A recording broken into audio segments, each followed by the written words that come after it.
This meeting of the April 13th meeting of Senate Finance Committee will come to order. A quorum is present.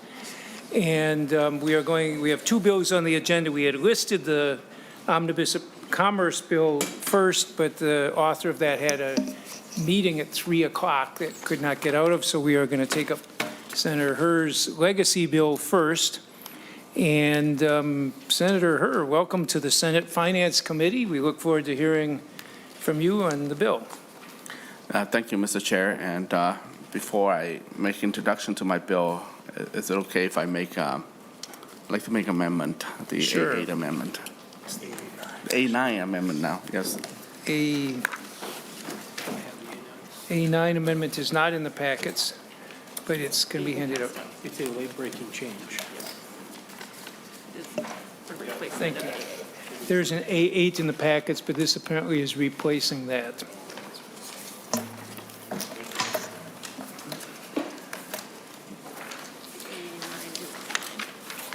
And the A9 amendment is online for those members who are participating remotely. Senator Senator Draheim moves the A9 amendment to put the bill in the shape the author would like, the technical amendment, I believe. Is there any discussion on that motion? If not, all those in favor say aye. Aye. Opposed? Motion prevails. Senator Herr, did you have any other amendments right now, or no? I think that's, as far as myself, an author, that's it for now. And Okay. if there's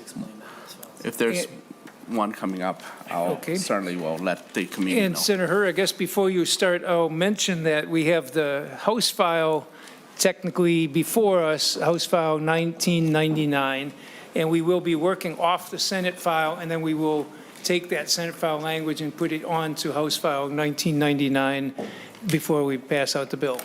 So go ahead and explain the bill as is in front of us in Senate file 1682 as amended. Thank you, Mr. Chair. And this is a legacy bill, and is one of the legislation that I normally take pride in for its support for clean water, land, and arts and culture heritage. The legacy amendment was passed in 2008 by Minnesota voters to protect and restore wetlands, lakes and river, forests, and wildlife habitat, as well as to preserve the arts and culture heritage. The 3/8 of the 1% sales tax make our funding possible for the 33% of our clean water, 33% of our outdoor heritage fund, and 19.75% to the arts and culture heritage fund, and the 14.25% for park and trail fund. So I thank legislator prior legislator for making this possible, as well as voters. And on the bill here, we get my note here. There are five articles, and the first article, Article number 1, talks about Lasar Sam Outdoor Heritage Fund, and Article 2 is Clean Water Funds, and the recommendation for these two articles remain the same as recommended by the Clean Water Council and the Lasar Sam Outdoor Heritage Council. The third articles is the Park and Trail articles, and is its appropriation remain the same as a standard of 40-20 ratio. And the fourth article is funding and provision for arts and culture heritage, and we maintain the standard of 47% for the State Arts Board, and name a few culture programs that are from historical underserved communities. The Article 5 is guardrail language, and the amendment that I just made update that guardrail language for project in this bill. I have testifier in the back here, and also will need some support information from Mr. Miller and Mr. Stanley here if the question get too detailed. Mr. Chair, member, I'll stand by for questions from the committee. Thank you. Before we go to Thank you. Before we go through the spreadsheet and so on, are there any questions from members of the committee? If not, Mr. Mueller, going to start. Mr. Chairman and members of the Finance Committee, the spreadsheet for the legacy bill is a little bit different than you'll see out of some of the other omnibus bills. For one, the legacy has no base budget, so there's no comparison to what this bill has versus a base. Everything in the legacy bill, all 4 articles are all one-time appropriations for the biennium. So each biennium, we start over with a fresh new budget. So we don't compare it to any base at all. So the spreadsheet just shows what's in the bill and doesn't compare it versus any other previous budget at all. As Senator Herr mentioned, there are 4 articles: the Outdoor Heritage Fund, the Clean Water Fund, and the Parks and Trails Fund, and the Arts and Cultural Heritage Fund.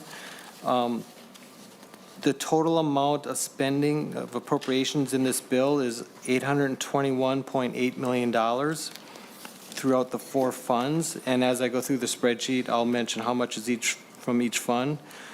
The Outdoor Heritage Fund, the first fund I'll go through, that only contains appropriations for the first year of the biennium.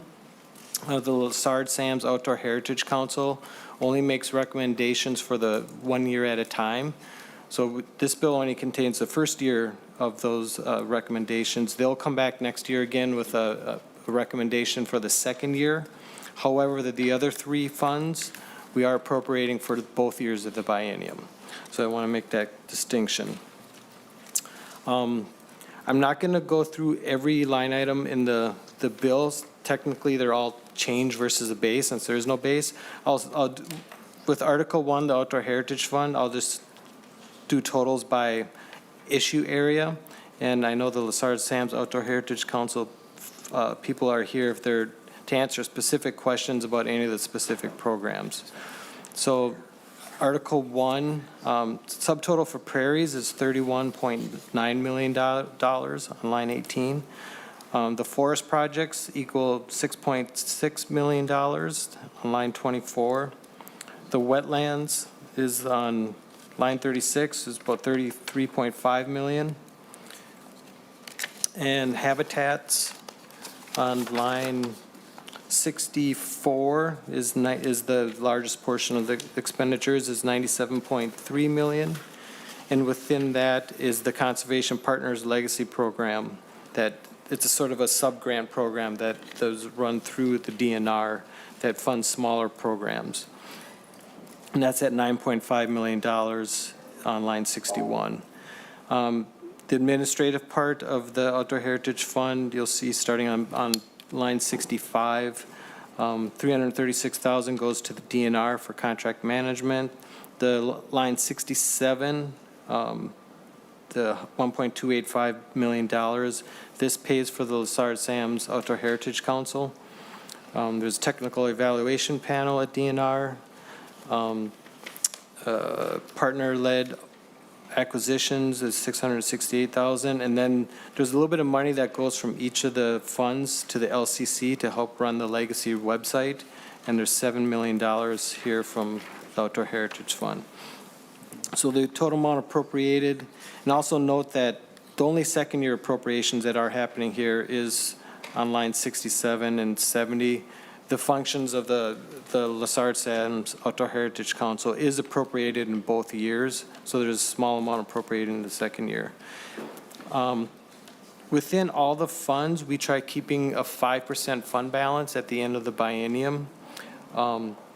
With this fund, the Lessard Sam's Outdoor Heritage Council made recommendations to spend just up to 6% of the total amount in fiscal year 24. So that extra amount would then carry over to the next year. And looking ahead at the next biennium, there'll probably be about another $150 million that we'll be able to appropriate next year for the second year of the biennium, if we go down to the 5%. And I'll also note that the recommendations in Article 1 are from the Lessard Sam's Outdoor Heritage Council as they were adopted and adjusted for the February forecast. Next, we'll go down to the Clean Water Fund. This starts on line 84 of the spreadsheet. And again, these are directly carried from the recommendations from the Clean Water Council that makes recommendations of how to the legislature for the Clean Water Fund. And they adopted their recommendations back in December. And after that, based on the February forecast, they added about $3.1 million to their recommendations. And they added all of that amount to one line. It was line 88, to Ag BMP Loan Program. So other than that line, everything in the Clean Water Fund is a recommendation from the council. So I'll go through the Clean Water Fund, just totals by department. The Department of Ag has $41.7 million for the biennium. The Pollution Control Agency on line 111 is $48.375. The one difference here that this bill contains is on line 102 that was not a recommendation from the Clean Water Council. In past years, the Legacy Bill has contained a carve-out for the Red River Watershed Management Board. They run a student-run program to monitor the Red River up there in that area. So this bill does continue that recommendation. It's for $163,000 per year. The Department of Natural Resources total is $25.56 million. The Board of Water and Soil Resources, their total is $156.1 million. So this is by far, Bowser is by far the biggest recipient of clean water funds, and their total represents about 49% of the total amount appropriated from the Clean Water Fund. And these are mostly, almost all of this goes out to grants to local governments and other watershed districts to implement clean water plans. The Minnesota Department of Health, their total is on line 151, that's $23.2 million. Met Council is appropriated $3.75 million on line 55, and then there's $3 million for the University of Minnesota on line 159. Then you'll see again on line 162 is a small amount that goes to the Legislative Coordinating Commission for the Legacy website, $6,000. And then the last amount is $16.7 million for the Public Facilities Authorities. These are grants that sort of go on top of some of the existing wastewater treatment facility capital grants, and this helps pay for some additional projects that go on top of the other sorts of funding. The total amount appropriated from the Clean Water Fund on line 168 is $318.396 million. And you'll see down on line 77, after both years of appropriations, that does result in leaving a 5% balance at the end of fiscal year 25. Next, we'll go down to the Parks and Trails Fund, Article 3. As Senator Herb mentioned, there's a split of the funding that goes out of the Parks and Trails Fund that has traditionally happened in this bill. This bill continues that split. On line 183, for state parks and recreation areas, this money is through the DNR at $54.1 million. That represents 40% of the amount appropriated. Regional Parks and Trails grants, these are non-metro, non-state parks and trails based on recommendations from the Greater Minnesota Regional Parks and Trails Commission. That's 20% at $27 million. Parks and Trails coordinating among partners, this is $1.37 million. This is work that's done between the three sort of groups here, and they also run a website that coordinates all the parks and trails together. The Met Council, again, is 40% at $54 million on line 190. And then the Legislative Coordinating Commission, $3,000 to help pay for the website. The total amount appropriated for the Parks and Trails Fund is on $136.6 million. And again, that leaves on line 206 a 5% fund balance at the end of fiscal year 2025. The last article is the Arts and Cultural Heritage Fund. And this is the one fund that doesn't really have a advisory group that makes recommendations on the whole fund. However, the statute, does stay in statute that 47% of the amount appropriated for the biennium must go to the State Arts Board. So you'll see on line 214 of $90.2 million to the State Arts Board. That does represent 47% of the money appropriated in this biennium. The Minnesota Historical Society, their total is $38.7 million, and most of this is for grant programs. The three separate line items for new specific items are on line 222 through 224. The amount to the Department of Education for regional public libraries is $5.5 million. This goes out in a statutory formula to each of the libraries in the state. The Department of Administration, a number of grants and specific grants are run through the Department of Administration. I'll point out a couple of the bigger ones here. Line 231, Minnesota Public Radio is $4 million. Ampers, which is the outstate public radio system, at $4 million. And Minnesota Public Television, $8.9 million. And additional $1 million for military and veterans history stories. Then on lines 235 through 249 are a number of smaller grants that are individual that we run through the Department of Administration. Next on page 6 is the Minnesota Zoo. It's $4 million for the biennium. Next, starting on line 255, is the Minnesota Humanities Center. For this agency, there's just over a $3 million appropriation on line 256 that goes to the agency to run some of their programs. And then there's a couple grant programs that are within the Minnesota Humanities Center that I'll point out. There are, on line 257 is Children's Museums grants, and those are all spelled out. $1 million to the Children's Museum of St. Paul. And then there's a number of children's museums throughout Minnesota that each are appropriated $150,000 for the biennium. And those are all listed on lines 259 through 269. There's also on line 271, the Community Identity and Heritage Grants. And with this program, on line 272, there's an there's a bigger pot available for competitive grants, and it's $2.5 million the first year. And then under the technical amendment that was adopted, the second year amount will have an additional $50,000. So that amount will be $6.51 million.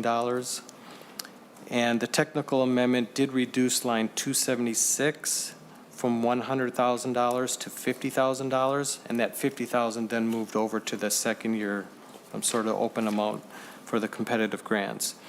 So also note that the grants that are named individually under the community identity grants are just named in the first year, and then they would all be eligible for grants in the open process the second year. That's why you see the second year amount being much larger for the community identity grants at now $6.51 million compared to $2.5 in the first year. Line 289 is the Indian Affairs Council at $4.6 million for a number of programs within the Indian Affairs Council. Line 296 is Department of Agriculture. There's two line items there. There's an amount that goes out to the county fairs, $800,000, and a new item this year for 4-H shooting sports grants at $100,000. And then again on line 300 is a small amount that goes to the Legislative Coordinating Commission of $4,000. There is on line 307 some fiscal year 23 appropriations, about $3 million, just over $3 million to the Minnesota Historical Society. In last year's, there was a bill that was signed into law last year that was intended to provide some carry-forward authority to the Minnesota Historical Society on some of their existing appropriations. And the technical way the language was written, MMB interpreted it that the extensions did not take effect. So the effect of it was about $3 million of appropriations that were intended to be extended were canceled on June 30th of the summer.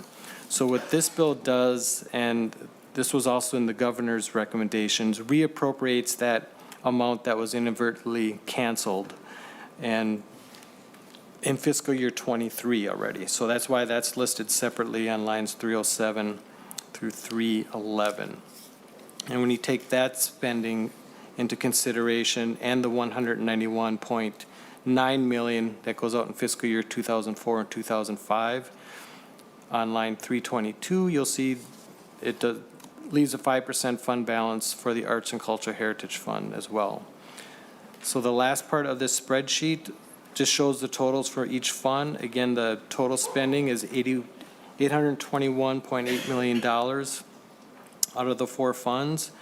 And something I always do in front of the whatever committee I'm in, I'll always promote the Legacy website. It's a really good website for finding information on all past projects from all the funds. And also it shows all the projects from the Environment and Natural Resources Trust Fund. And it also has links to all the agencies who have grant programs from these legacy accounts. So it's a really good website as far as tracking where, if anyone wants to know how is this money spent, you can do searches by county and city and fund and a number of things. So with that, I will stop and if anyone has any questions, otherwise I'll turn it over to Mr. Stanley to point out a couple language items. If there are no questions from the committee, Mr. Stanley, please go ahead. Mr. Chair, members, good afternoon. This bill, as you know, is largely spreadsheet driven, and so I'm just going to draw your attention to one item on page 78 of the bill. This is the Community Identity and Heritage Grant Program language, and this has been modified somewhat this year from past language. In the past, this language provided grants to organizations or individuals working to create and celebrate diverse communities in Minnesota. This year, you'll notice on line 26 of page 78, there's a new emphasis on providing these grants to organizations or individuals that actually reside or are based in those communities. I'll also point out at the bottom of that page on line 33 that LGBTQIA+ is the community was added to the list of communities there. And then on the next page, page 79, on lines 4 through 9, you'll see that in awarding grants under this program, the Humanities Center is now instructed to consider the extent to which applicants have been underrepresented in past awards of grants from the Arts and Cultural Heritage Fund. And that's the only part of the language that I need to draw your attention to, Mr. Chair, unless there are other questions. Question, Senator Draheim. Thank you, Chair Marty. Is there in definition what the diverse Minnesota community is? Is there something in statute that is already have that defined, or is it up to each agency to define that? Mr. Stanley, go ahead. Mr. Chair, Senator Draheim, the language, if you'll look on page 78, it just speaks of initially diverse Minnesota communities, and then it says including but not limited to, and it lists some of those communities. That's not a statutory list, it's just in a rider, and it's not an exclusive list, but it's sort of representative of some of what the drafters were thinking of when they wrote this language. It would not prohibit anybody, any particular community, from being included, though. Further questions or discussion? Mr. Stanley, I was told you had a couple of edits to the A9 amendment that we just adopted. Yes, Mr. Chair, thank you. Members, the A9 was late breaking, and there are a couple technical fixes that are needed. The first is on page 1, line 17. You'll notice that there's a reference to appropriations in this section. That should obviously be act. And so the second one is on page 2, line 16. There's a reference here to nonprofit organizations, and that's left over from an earlier version of this language, which applied only to nonprofit organizations. And so the oral amendment would be on page 1, line 17, delete section and insert act. And on page 2, line 16, delete two nonprofit organizations. On that, Senator Mohammed moves that technical amendment to the bill, the language in the bill as is in front of us on A9. So moved. Is there any discussion of that? If not, all those in favor say aye. Opposed? Motion prevails. I'll point out that we have representatives from Lessard Sams, from Clean Water Council, from MPCA, from Bowser, from Met Council, from DNR, from the Greater Minnesota Regional Parks and Trails Council, Historical Society, State Arts Board, and Humanities Center, all of whom are available to answer questions if there are questions from members of the committee. Is there a discussion on the bill? Quiet committee today. That's, if there being no further discussion, Senator Mohammed moves that we move that the title and contents of House File 1999 be stricken and replaced with the title and contents of Senate File 1682 as amendment. So that's putting the language that you've just spelled out for us into the House file that is technically the bill that's moving forward. Is there any discussion on that motion? If not, all those in favor say aye. Aye. Opposed? Motion prevails. The bill is now, House File 1999 as amended is before us. Is there further discussion? Senator Herr, any last comments on your bill? Well, thank you, committee members, and also, thank you, my counterpart, Senator Eichhorn, who's the minority lead in this bill. We heard this bill with full support from my committee, the Environment, Climate, and Legacy Committee, and we're trying to be as inclusive as we can. So this bill has been heard with much appreciation, as well as good appropriation from everyone. And so, now the bill's here, and I thank you all for your support. So thank you. And I think, Senator Herr, we ought to thank the groups that put together the Lessard Sams and all of the Clean Water Council and everybody else who put together the recommendations that you've got in the bill. And I think it's a good package. Is there further discussion? If not, if folks online want to vote, please turn on your cameras. Senator Mohammed moves that House File 1999 as amended be recommended to pass. Is there further discussion? If not, all those in favor say aye. Aye. Opposed? Aye. Motion prevails. We thank you, Senator Herr. You and your staff are very efficient with a lot of budget items. Some good things that I think Thank you, Mr. Chair. And if I forget, I would say I've been here for quite some time, but this is the first time being chair of a committee, and then take bill through the finance committee. So if I forget to thank anyone, I appreciate you thank the Lessard Sam and the other groups that are here behind me. But if I forget to thank everybody, I'll do so on the floor as well. But also, hopefully I'm forgiven, and I'll make sure that I remember them on the floor. A lot of hours from a lot of people trying to weigh these competing requests and so on. So thank you. And with that, apparently Senator Klein is still not available, so we're going to take a short recess. I believe it's a short recess until he's back so that we can take up the Commerce Bill. We'll recess till the call of the chair, which do we have a sense of how long? 20 minutes, let's say a half hour. We'll call of the chair a half hour. With that, the committee's in recess.